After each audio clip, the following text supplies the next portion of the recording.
Mesdames, Messieurs, bonjour, je suis Matt et bienvenue sur Symbole Vidéo. Aujourd'hui, je suis accompagné une nouvelle fois de Cam pour faire la review de cet épisode 10, épisode final de House of the Dragon. Et quelle vidéo, parce que franchement on en a pris plein les yeux. On va faire d'ailleurs une vidéo react où on réagit en live à la vidéo, donc à l'épisode. Oui. J'espère que ça sera une bonne vidéo, on verra bien. Bon, en tout cas, n'hésitez pas à aller la voir. Nous, c'est un concept qu'on nous avait proposé en commentaire, donc on l'a réalisé. On n'a jamais fait, donc... De ça, à voir. Donc, on verra. ça vous sera proposé sûrement dans après la vidéo. Ah non, on est fatigué, on vient de faire la vidéo react. On est un peu comme ça, quoi. Ouais. Bon, on va essayer quand même de vous proposer une critique, une analyse approfondie et la plus pertinente possible, comme à notre cet habitude. Épisode 10, là, ouais. Bon, en tout cas, on en parle tout de suite.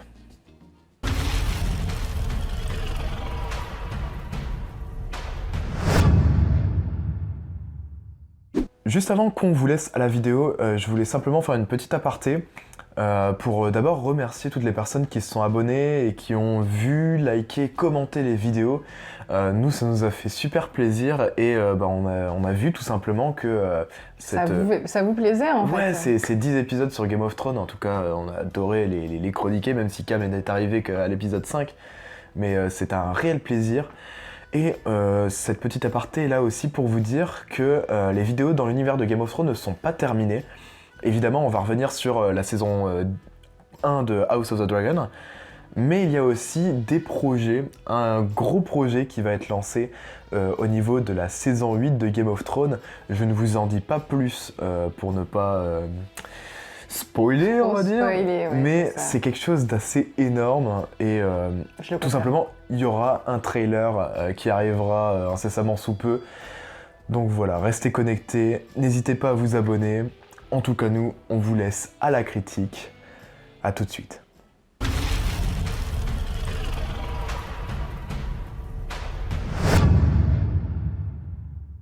On commence cet épisode avec Rhaenyra, enceinte.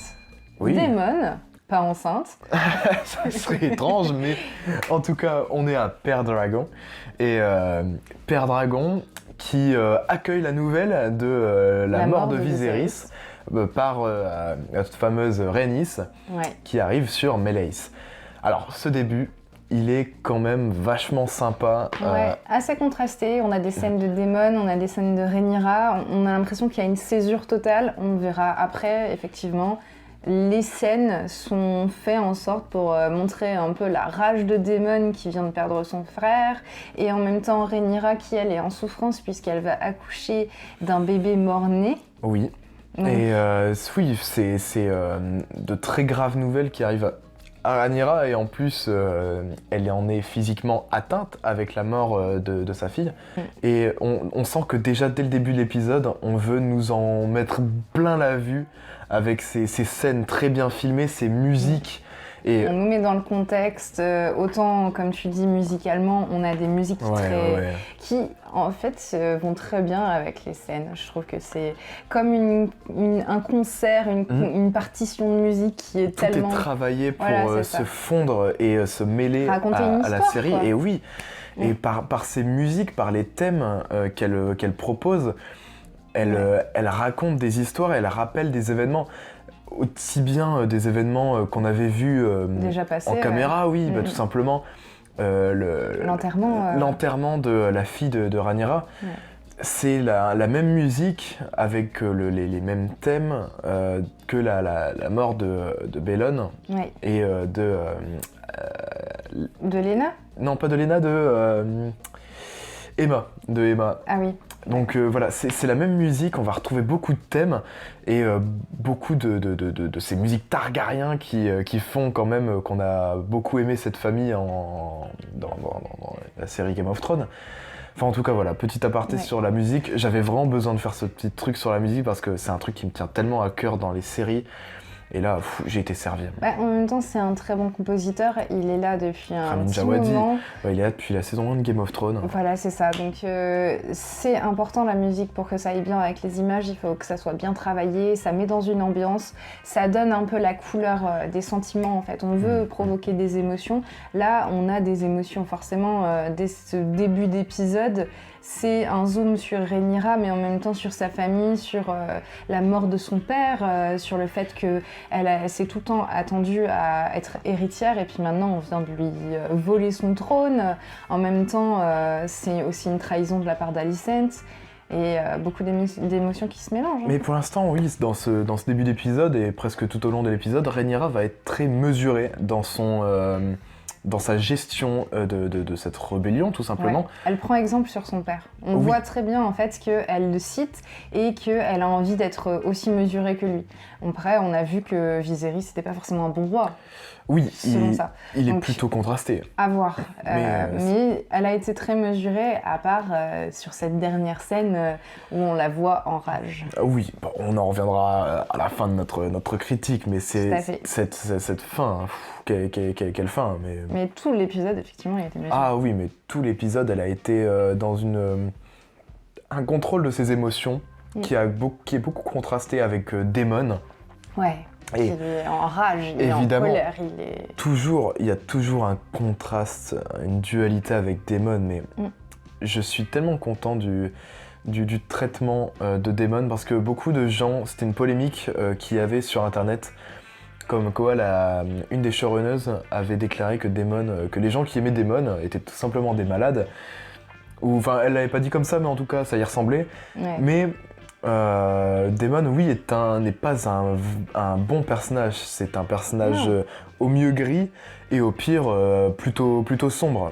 C'est depuis le départ, de toute façon, que Daemon, il est pas une bonne personne. Il a assassiné sa femme. Enfin, il fait toujours des magouilles et puis.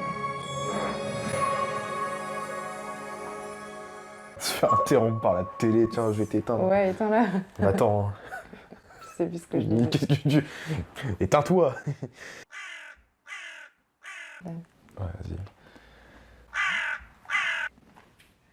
T'as un problème avec cette télécommande? J'ai un problème, tout simplement. Donc ouais, Daemon, c'est un personnage qu'on sait cruel. Et peut-être un peu doué d'empathie, mais toujours avec un intérêt, et puis très manipulateur, très calculateur aussi. Et ce début où on voit des scènes de Daemon et des scènes de Rhaenyra, pour ensuite en venir à cette scène où il parle à Rhaenyra et il l'attrape à la gorge, pour moi c'était toute une construction scénaristique très bien faite pour arriver à ce moment-là où vraiment on voit qu'ils sont en totale césure l'un avec l'autre. Et tout ça s'est construit d'abord par la perte de Viserys pour Daemon, parce que Viserys, quoi qu'il ait pu représenter pour Daemon, c'était avant tout son frère et il l'aimait. Oui. D'une façon un peu bizarre peut-être, mais il l'aimait. Mais il l'aimait, ouais. Et ensuite, la fille de Rhaenyra qui meurt. Sa fille aussi, parce que c'est la fille de Daemon. Oui. Donc la fille de Rhaenyra, oui, plus pour dire comme ça, mais leur fille qui meurt. Et on a cette scène où Daemon s'échoue sur la plage, complètement en perte totale de vitesse. C'est une scène très triste pour le personnage, mais ça vient appuyer ensuite bien plus la suite où il va saisir Rhaenyra au cou et simplement la brusquer en lui disant... il laisse échapper toutes les émotions qu'il essayait de réfréner depuis le début. Moi, je le trouve un peu lâche quand même, tu vois, parce que à un moment donné, quand il est à la table peinte, on lui dit « mais vous voulez pas voir le maître parce que Rhaenyra est en train d'accoucher ».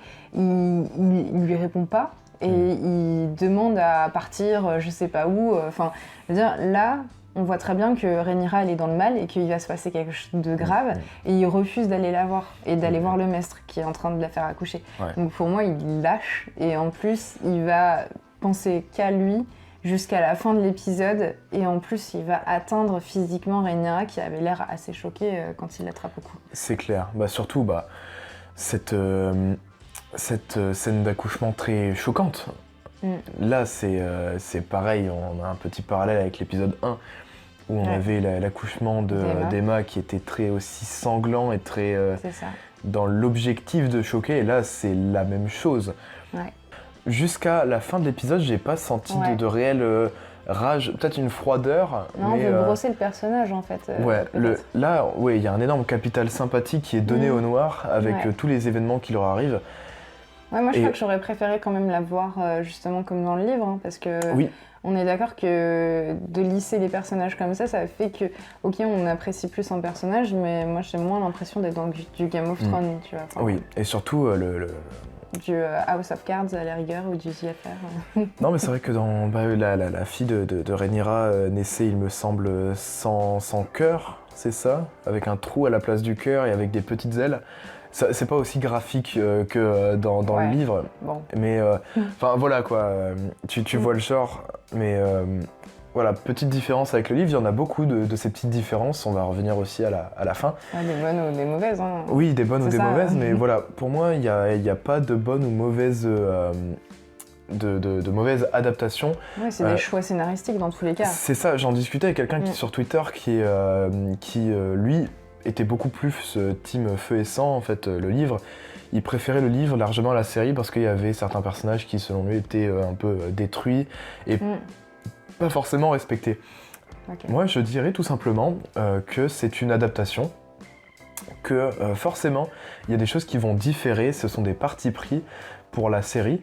Donc pour moi, c'est comme Game of Thrones, on est obligé de séparer l'univers HBO, l'adaptation HBO de Game of Thrones et de House of the Dragon des autres œuvres de Martin qui y sont écrites. C'est une différence qu'il faut faire, ne pas les comparer parce que ils utilisent la même base, mais ils sont totalement différents dans leur approche. Ok, on peut séparer le livre et la série, mais moi je sépare pas les séries entre elles, tu vois. Et je me dis que Game of Thrones, ça avait quand même plus de profondeur que House of the Dragons. Maintenant qu'on a fini la première saison, c'est une mise en abîme, mais je les trouve vachement lissées. Je trouve pas qu'il y a un manque de profondeur, je trouve qu'il y a un manque de complexité.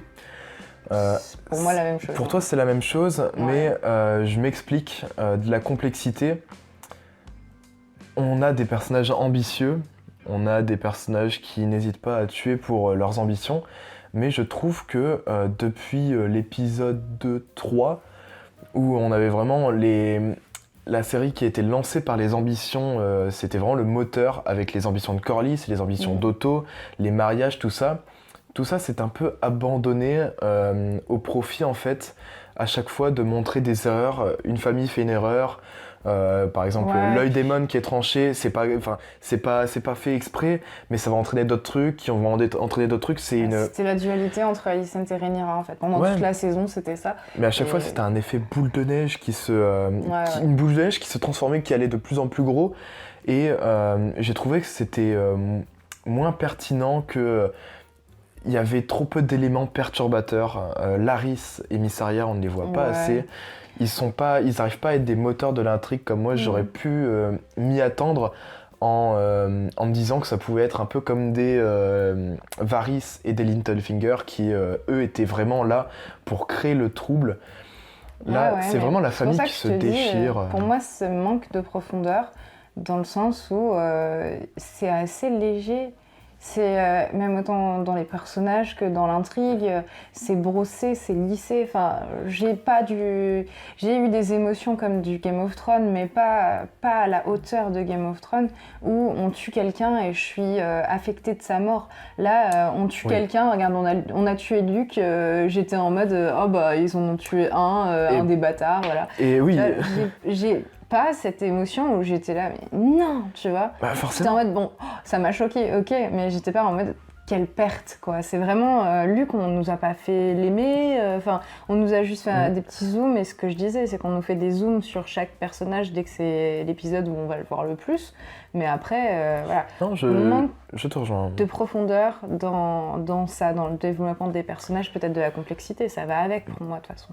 C'est vrai que c'était bien différent sur Game of Thrones, on a mis tellement de temps à poser les personnages et à développer un noyau dur de personnages. Ouais. Là, forcément, on est sur presque 20 ans de timeline, sur juste une saison, où les personnages vont évoluer, où les personnages vont mûrir, ils vont évoluer tellement rapidement que forcément, on va pas s'attacher comme eux, comme avec un Ned Stark qu'on va apprendre à connaître et où on va le connaître très bien jusqu'à l'épisode 9 de Game of Thrones.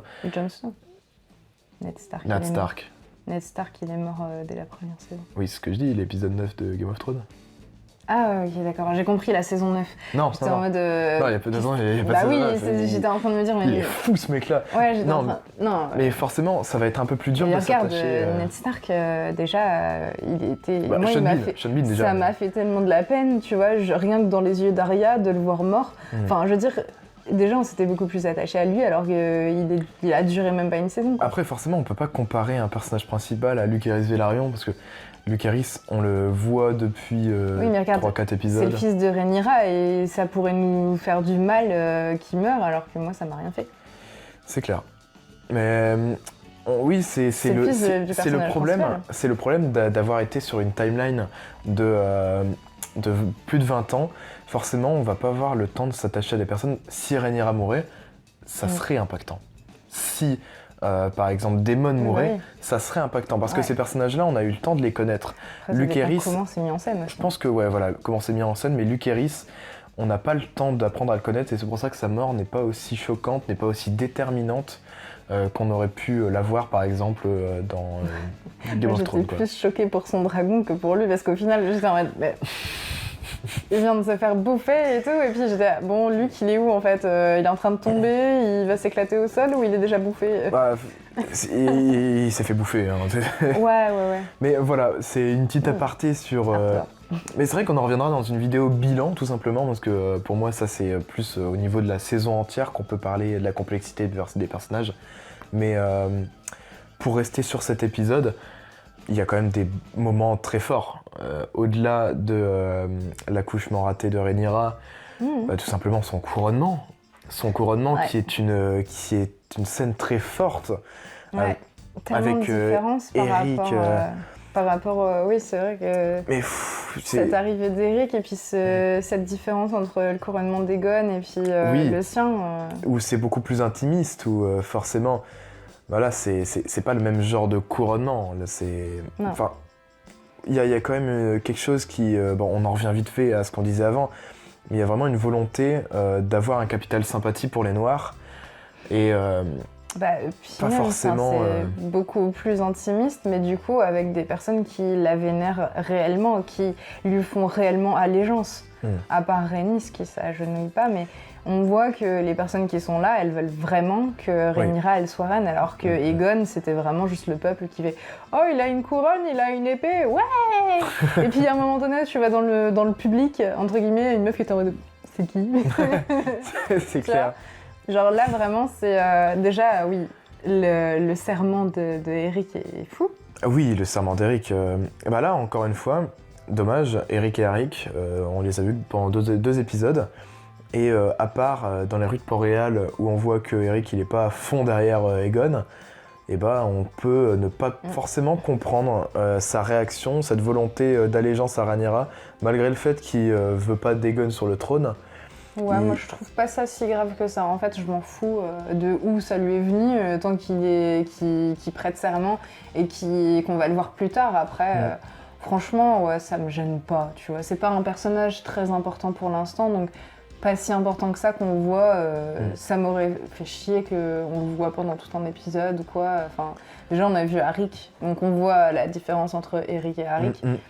Moi ça me va, franchement. Ouais, mais aussi une scène qui a est peut-être aussi un peu flop, c'est cette nouvelle confrontation sur le pont de Père Dragon. Ouais. Il y avait moins de tension qu'en épisode 2 quand même. Quand elle lui retire son petit insigne de main. Oui, mais ça c'est... Ouais, il va en sortir un autre.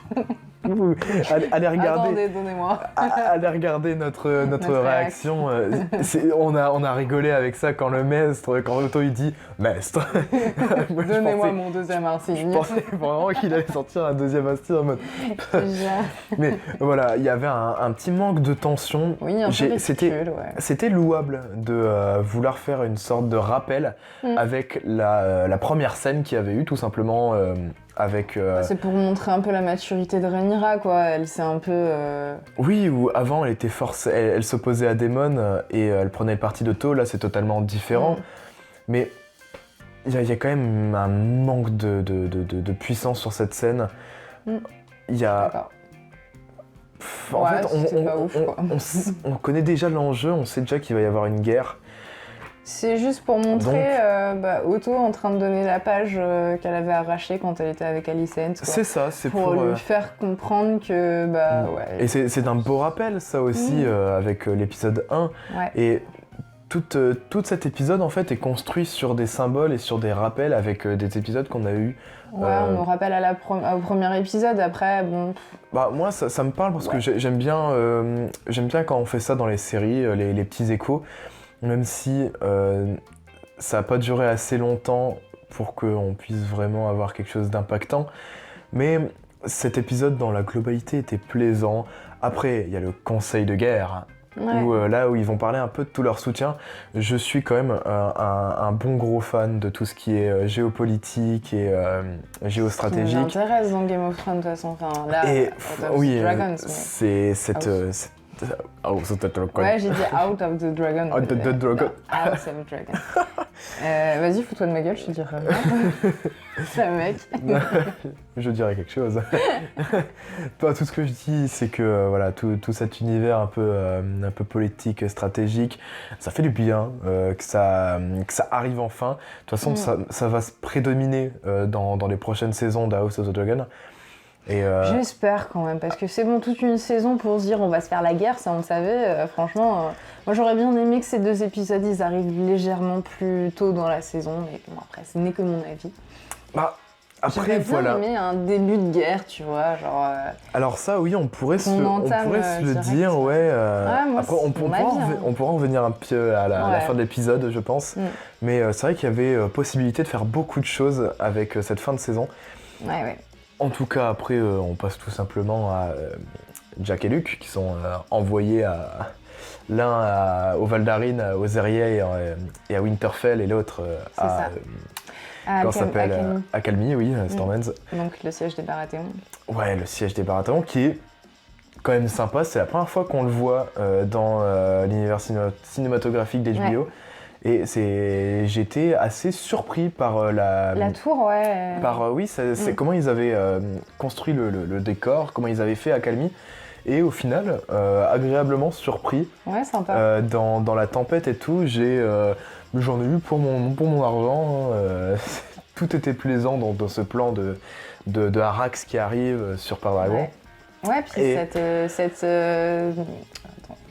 ce moment un petit peu tempête, ouragan, pluie. Ça représente bien les terres de l'orage. Cette atmosphère un peu orageuse. Oui, et... Pardon, je suis en train de faire des spasmes avec ce qui se passe après.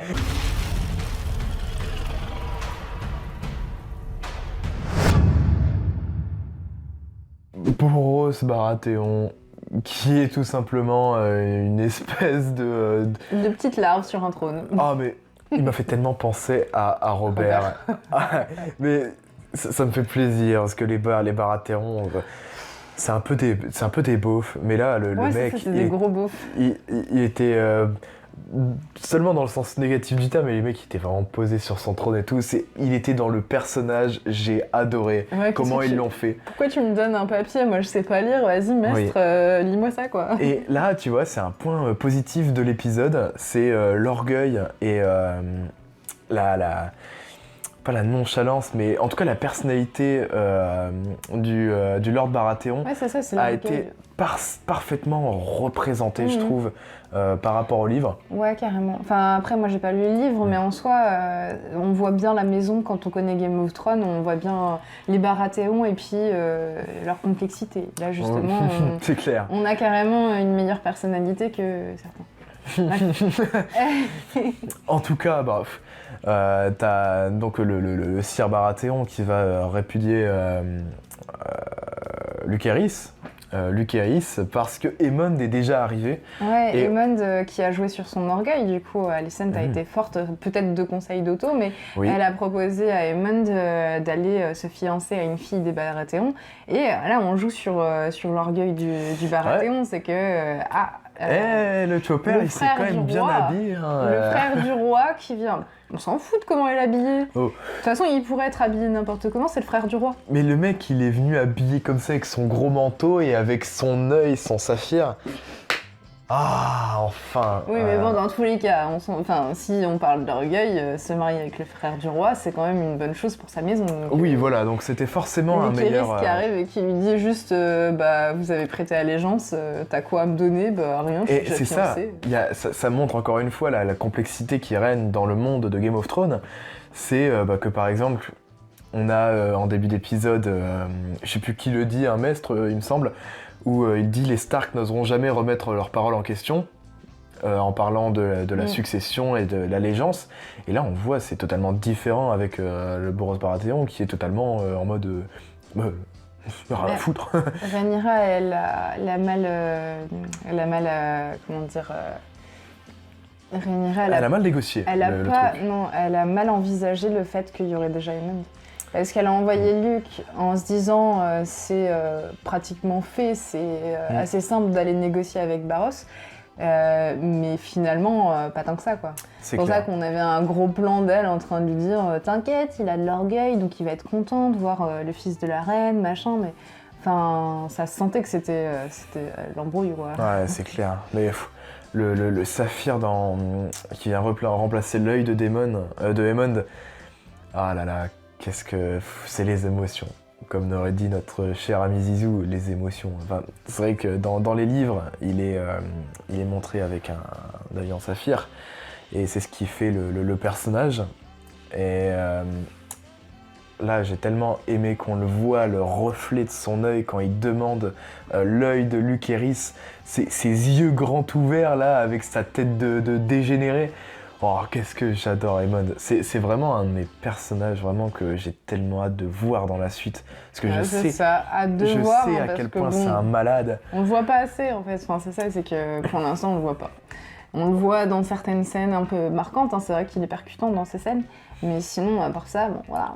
Donc Bon, on a eu 3 chasser, épisodes avec lui, mais... Ouais, donc il va chasser Luke, il va lui dire donne-moi ton œil. Le Baratheon il est assez sympa, il dit bon pas ici, ça veut dire sortez pour vous battre à la rigueur. Et c'est ce qui va se passer parce que Luke il sent que ça va mal tourner, Oui. il voit pas Vagar et il se dit merde elle est où? Oui, oui, c'est légitime, mais bon, Donc, c'est vrai que... Il commence à dire à son petit dragon vas-y on y va et puis on part. Mais c'est vrai quand même, Aemond a réussi à se téléporter, parce que on voit Vagar, elle est loin dans le champ derrière, et d'un coup on la voit plus. Bon, il Bon, met voilà, du temps. c'est- Il met du temps, après peut-être qu'il a appelé Vagar et puis qu'il a fait viens allez Facilité scénaristique ou Oui, lien avec bon. son dragonnier, De toute façon, Qu'importe, on la s'en raison. fout parce que dans tous les cas, c'est logique que Vagar elle arrive assez rapidement vu que on voit la scène où Vagar passe derrière Arax. Arax il est comme as quoi. et on sent qu'il y a une vraie volonté au début de Aemond de pas nuire à Arax et Lucerys. Qu'au début il veut juste voler, il rigole et tout. Non, il veut juste son œil. Enfin, Ouais. en vrai, il veut, mais il veut pas le tuer parce que Arax. Il sait ce lui que ça, envoie, il sait ce que ça vaudrait en fait de tuer Lucerys, c'est la guerre. Ah bah là oui, Et clairement. Arax qui pète un câble sous la pression très Ah sûrement. non, c'est Luc qui lui a dit de faire un petit peu. Enfin, à Non, mon avis, non. c'est Luc qui a. Non, on voit Luc, il est en mode dès que Arax a craché du n'a feu pas sur de- Vagar, Oui, on a on pas. a, on a Lucerys qui dit non, arrête Arax, obéis-moi, non. Bon, on a eu un petit problème de caméra, donc on va être obligé de retourner là où on était. Encore désolé pour la coupure. De faire un petit raccord, ouais, on a les piles de batterie. On parlait donc d'Arax et Vagar. Ouais. C'est encore une fois une erreur, un effet boule de neige qui va être la conséquence de la mort de Lucerys. Effectivement, la perte de l'œil d'Aemond va motiver son envie de lui faire peur, de lui demander son œil, maintenant à Lucerys, maintenant qu'il est en position de force. Il voulait ouais. qu'il paye sa dette en fait, mais là c'est un peu cher payé pour une dette. Ouais, c'est clair, bah, surtout que c'est pas voulu en fait par aucun des deux partis. Et c'est Arax qui va mettre le feu à Vhagar, le feu aux poudres littéralement, en lui crachant une énorme boule de feu sur la gueule quoi. Donc, ouais, donc là on voit Vhagar, les deux qui essayent de rappeler leur dragon, dire vas-y serre-moi. Oui, tu m'obéis. Et on voit que Aemond il perd un peu le pas sur Vhagar et qu'il lui parle en langue commune et pas en valyrien.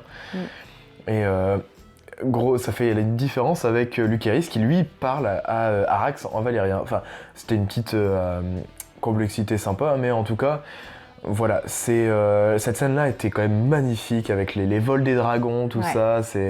Puis personnellement, sans avoir lu le livre, je m'y attendais pas à ce qu'il se fasse bouffer. Donc j'étais choquée, moi, j'étais choquée. Tu m'étonnes. Et donc Vhagar qui...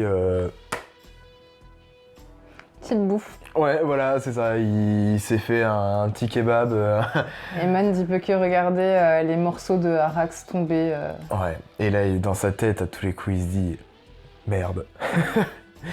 Le pauvre, il a quand même engagé tout ça, mais voilà, c'est encore une fois une succession d'événements, d'erreurs, un effet boule de neige qui va être la raison de la guerre. Donc voilà, encore une fois, je trouve que c'est un peu dommage qu'à chaque fois ce soit juste des erreurs qui soient la cause des pires atrocités.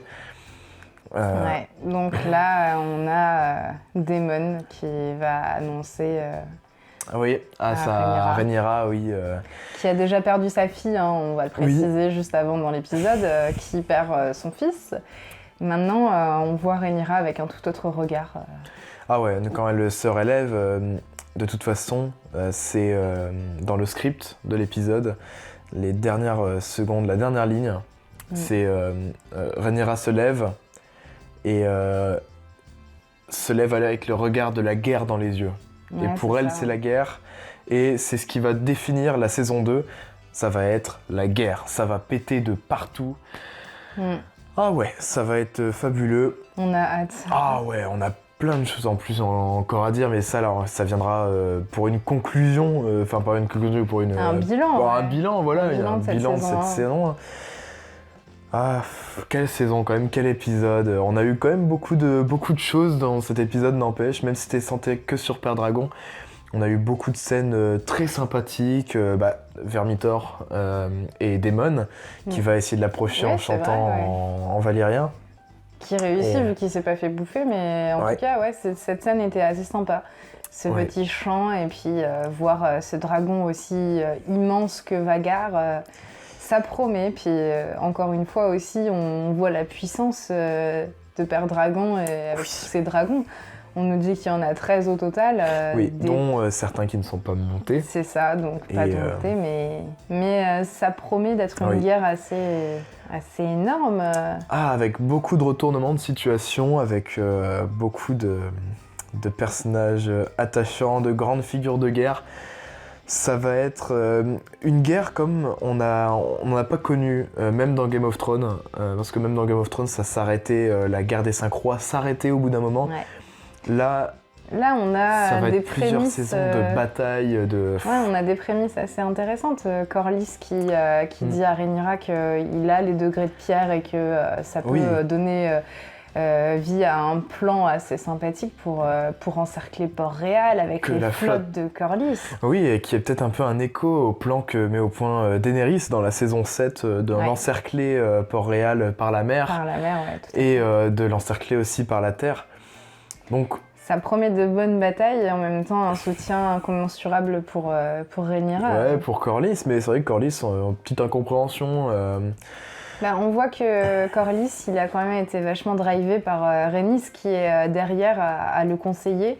Lui qui a toujours été motivé par le trône de fer, et il le dit, c'est fini, maintenant je veux aller prendre mes petites filles et puis m'en aller tranquillement à marée haute. Ben non, Corlys, ça se passe pas comme ça en fait. Rhaenys, elle lui rappelle que... C'était les mondes des bisounours pour Corlys, mais... C'est ça, mais non, Rhaenys lui rappelle qu'il a fait allégeance maintenant, aussi. Maintenant, ses choix ont amené ses petits-enfants, même si c'est pas ses petits-enfants, à être dans la ligne de succession et à être directement menacés. Ils sont quand même liés parce que Jack et Luke, ils doivent se marier avec Bella et Rhaena. Donc c'est... Forcément. Ils sont liés quand même, et puis c'est trop idyllique, ils pourront pas... c'est clair, surtout en plein milieu d'une guerre civile, ils vont devoir céder à des pressions. Donc je pense que oui, c'était la seule chose à faire, mais ça a été très mal amené. Avec les réticences de Corlys et Rhaenys qui refuse de s'agenouiller, et même si on sent qu'elle essaye de faire cavalier seul le temps que son mari revienne, et puis parle de ses souhaits, mais on voit très bien que Rhaenys, elle est du côté de Rhaenyra. Même dans cette scène où on les voit tous, Corlys qui arrive avec sa béquille, sa canne, oui. C'est ça, et qui arrive, on voit très bien que Corlys il est un peu plus loin, il y a Rhaenyra et puis Rhaenys juste derrière. On voit que Rhaenys est avec Rhaenyra, et plus le dialogue avance, plus Corlys se rapproche de Rhaenyra pour enfin lui donner son soutien. Ouais. C'est très bien mis en scène, je trouve. En tout cas, je pense que c'était tout ce qu'on avait à dire sur l'épisode. Ouais, je pense aussi. On peut en venir maintenant à une petite conclusion. Allez, c'est maintenant.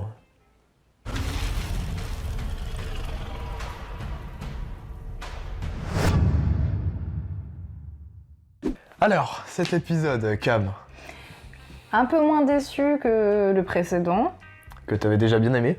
Je dis un peu moins, ouais c'est ça, j'avais bien aimé, après un peu moins déçu parce que je me dis, bon, j'aurais quand même aimé voir un petit début de guerre, mais bon... Oui, bah là en fait, oui, la série aurait pu faire le choix de ne pas compter peut-être 10 épisodes seulement, parce que pour moi le rythme qui a été maintenu pendant ces 10 épisodes et la façon dont ça a été dirigé, et surtout comment ça se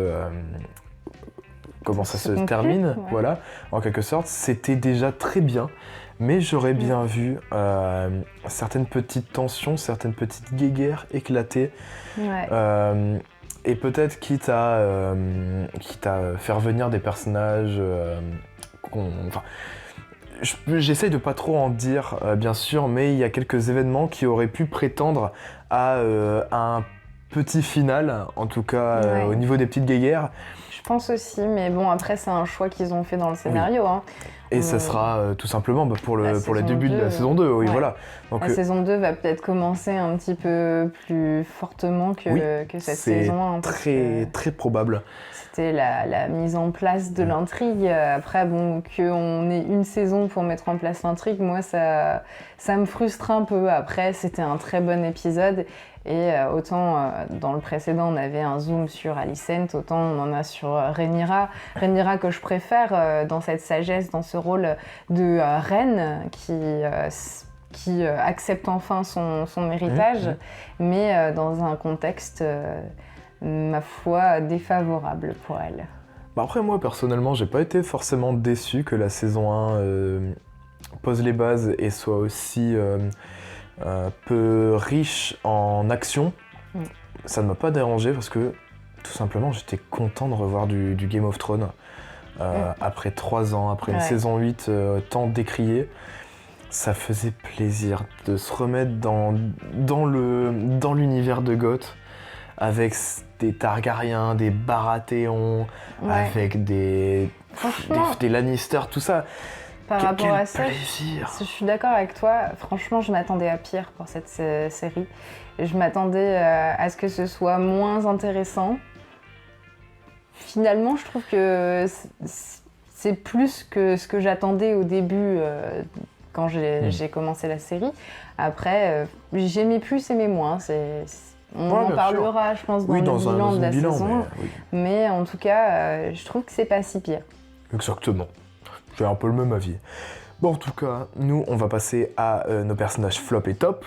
Même si vous avez pu avoir une avant-première dans notre React, n'hésitez pas à aller la voir, hein. Toujours autant d'autopromo. En tout cas, nous, on se dit maintenant, à tout de suite.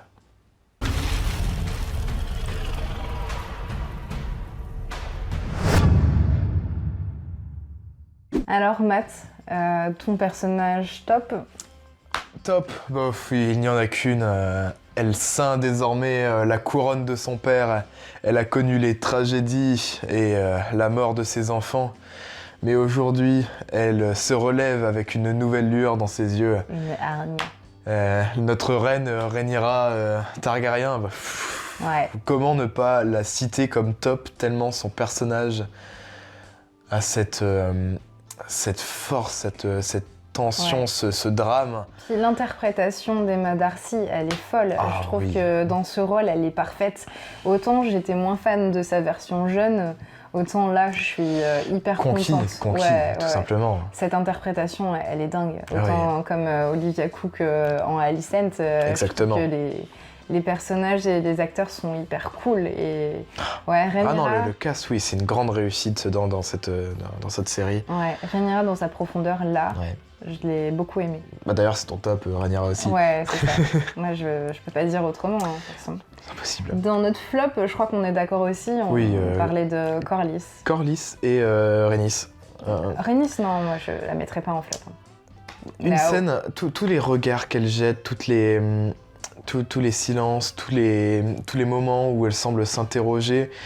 Il y a vraiment cette question autour de Rhaenys sur l'étranger qui plane sur leur famille et toutes les morts qu'ils peuvent encore rencontrer. Et moi, je me dis en fait juste, d'une scène à l'autre, ils ont Rhaenyra à leur soutien. Et même Rhaenys lui fait un petit sourire en mode hey, t'as ouais, vu mon mais soutien. Enfin, Rhaenys, je trouve que c'est l'un des personnages qui a été le mieux amené, même si c'est vrai que dans la saison, elle a été un peu en recul, mais finalement, je trouve qu'elle est vachement complexe, justement. On parlait de manque de complexité, alors que maintenant, je la trouve beaucoup plus mise en valeur, et puis, par exemple, si elle mourait, ça me ferait un peu comme une Lena, quoi. Genre, là, je m'attends à ce qu'elle soit badass, quoi. Comme dans l'épisode précédent où elle est sortie, avec Méléis, désolée, mais oui, voilà. quand elle arrive dans la salle de la table peinte avec son armure et tout, elle est vachement badass. Donc, moi, je dirais Corlys parce que par son avidité au trône de fer, il a un peu perdu de vue sa famille, son frère est mort, Rhaenys, elle est restée seule. Ça fait un peu écho à Lénore qui, lui, était aussi un peu à l'ouest dans ses devoirs. Mais moi, c'était vraiment l'inconstance de Corlys et Rhaenys qui me pose problème dans leur personnage. C'est pour ça que ce sont mes flops. C'est fait exprès, mais c'est trop téléguidé pour que ça dénote un peu avec le reste qui est très très bien amené. Pour moi, les Velaryon, c'est le gros flop de cette série. Velaryon, moi je dirais surtout au début pour Lénore et Rhaenys. Après, si on amène Rhaenys comme ça à la fin de la saison, moi je dis ok, tu vois, je comprends un petit peu pourquoi, et puis maintenant, je trouve que Rhaenys c'est l'un des personnages phares de la saison.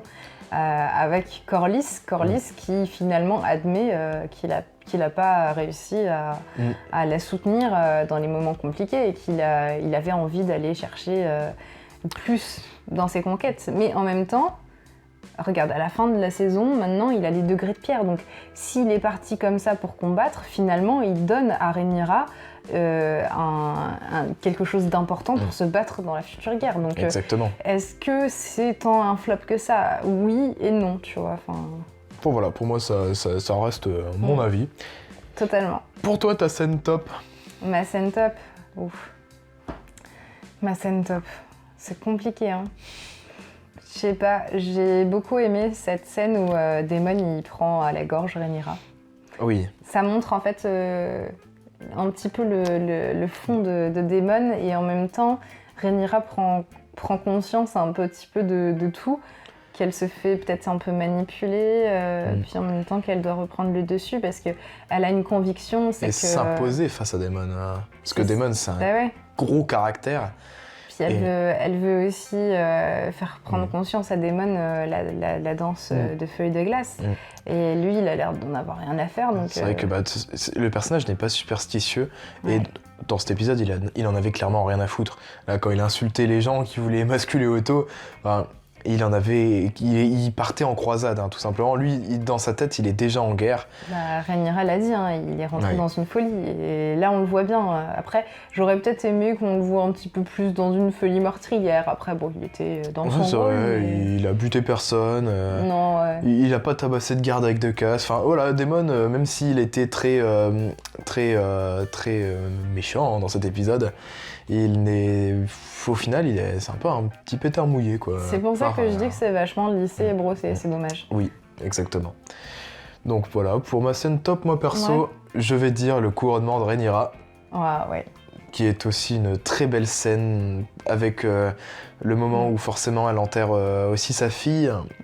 Cette musique, ça intervient, au moment où le discours d'Eric, enfin voilà, quoi. Pour moi c'est bon, c'est ma scène top. Ok, je suis d'accord avec toi. Ta scène flop. Ma scène flop, tout simplement la confrontation sur le pont de Pendragon. J'ai trouvé que c'était un gros pétard mouillé. C'était bof. Hein. Alors je comprends que la scène puisse marcher sur certaines personnes, mais moi, elle n'a pas marché sur moi, tout simplement parce que je savais déjà ce qui allait se passer, et je savais que Otto n'avait rien à faire ici déjà de base, que dans le comportement de Daemon, si Daemon avait pu avoir Otto sous la main, il l'aurait buté, Rhaenyra ou pas, il l'aurait buté. Moi ça m'aurait plu qu'il bute Otto quand même. Oui, mais... en tout cas, cette scène a été bof. Non, cette scène était un petit pétard mouillé, même si on sent qu'il voulait faire honneur à la... un peu à la scène dans l'épisode 2, j'aurais beaucoup plus vu ça en ouverture de saison 2, avec l'attention dramatique de Rhaenyra qui vient de subir la perte de son enfant et qui doit se battre entre le devoir et le fait de vouloir juste buter Otto, quoi. Enfin voilà, c'était mon avis. D'accord, c'est vrai que ça aurait été mieux, mais bon. En tout cas, en termes de notes de cet épisode. Moi, je dirais un bon 8. Ouais, ok. Moi, un 8,5. Parce que quand même, l'épisode était trop cool. Hein. On chipote sur certains détails. Je suis timide sur mes notes, mais après, c'est parce que j'en attendais peut-être un petit peu plus, mais je suis quand même satisfaite de cet épisode-là. C'est clair. En tout cas, il annonce que du bon pour la suite. Un petit peu de frustration, mais j'attends de voir ce qu'ils nous proposent à la saison 2. Ça se trouve, la saison 2 sera fracassante. Très sûrement, oui. Moi, j'espère, hein, parce que franchement, j'en attends quand même énormément de cette saison 2. Très sûrement. En tout cas, nous, avant de se quitter, je voulais tout simplement vous remercier encore une nouvelle fois de votre fidélité. Il y a certaines personnes qui, en tout cas, sont revenues plusieurs fois dans les commentaires pour nous livrer leur avis, pour discuter avec nous. Carrément. Et ça a toujours été un super plaisir de faire ça. Donc, de toute façon, ce n'est pas terminé. Comme dit en début de vidéo, il y a encore beaucoup de projets autour de Game of Thrones qui vont arriver et autour de House of the Dragon aussi. Et c'est cool, franchement, je vous promets, les idées de maths par rapport à ça, oui, ça va péter. Ouais, donc là, tout simplement, encore une fois, on vous remercie. Et on vous enjoint encore une nouvelle fois à liker, à commenter. Si vous n'aimez pas tout simplement, allez-y, dislikez. À nous dire ce que vous avez pensé de cet épisode, parce que on aime bien discuter, on aime bien savoir vos avis et puis comprendre un petit peu ce que vous en avez pensé, savoir, tout simplement, votre avis. Dites-nous, ça fait plaisir. En tout cas, nous, avec Cam, ça a été un vrai plaisir de passer... donc pour toi, c'est 5 épisodes, mais pour moi, c'est 10. On se quitte sur cet épisode final. Et ça fait bizarre parce que ça va faire maintenant 10 semaines, depuis le 22 août, 2 mois, presque 2 mois et demi que nous avons commencé. Tous les lundis, c'est ça. Sur cette série, ça va faire un gros vide, tel Game of Thrones qui se termine à sa saison 8. Mais ce n'est jamais la fin. On est un peu triste, mais ça va revenir. En tout cas, c'est jamais la fin. Bon, en tout cas, nous, on vous dit à la prochaine. Surtout, prenez soin de vous. Ciao, tout simplement. Ciao.